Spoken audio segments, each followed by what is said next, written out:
art making is a process, and for me, the process is the most interesting thing, really. And the works get spun out of that process. The most recent series was a series at Madison Square Park that I did there, and that was tornadoes. We're talking about tornadoes, so we produced the notion of tornadoes in stone. It's more a notion of vortices, of the power of vortices, and that gets reduced as a cliche of a tornado, but it's more about that kind of process of a vortex.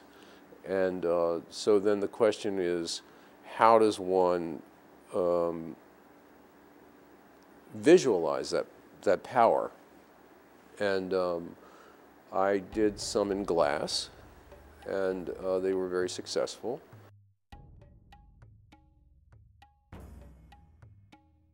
Over the years, I've learned different crafts, for lack of a better word, crafts.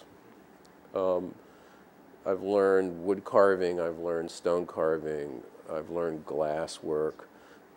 You know, I've learned how to work with plaster, I've done iron casting, I've done some bronze casting, although I don't like it particularly. I've done aluminum, the various castings. All these things are really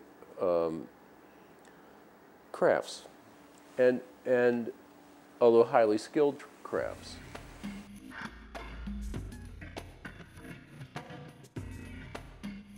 It's the kind of thing with artists, I think, where you just follow your nose.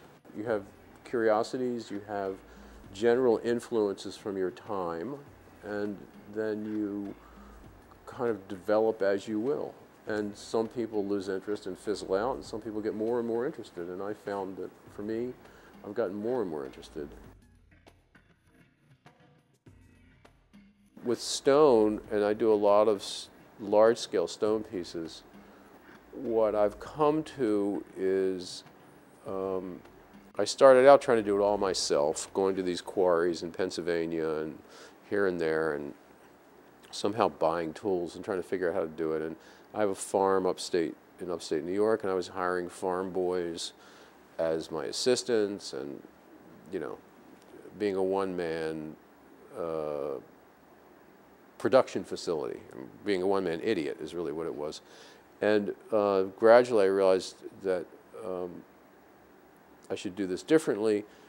I've been working in Sweden for a long time, and I found a whole connection of people in Sweden where they're very good technicians, very kind of skilled people. So when I work, so to make a long story short, when I work in stone, I go to Sweden.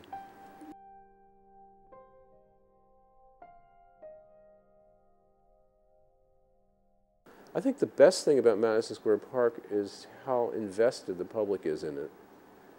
They're so into it. I mean, it's a public park, and the public really feels that it's their park.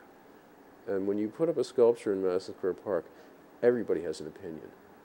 I mean, not only the grounds people, but the public. You know, they all have an opinion.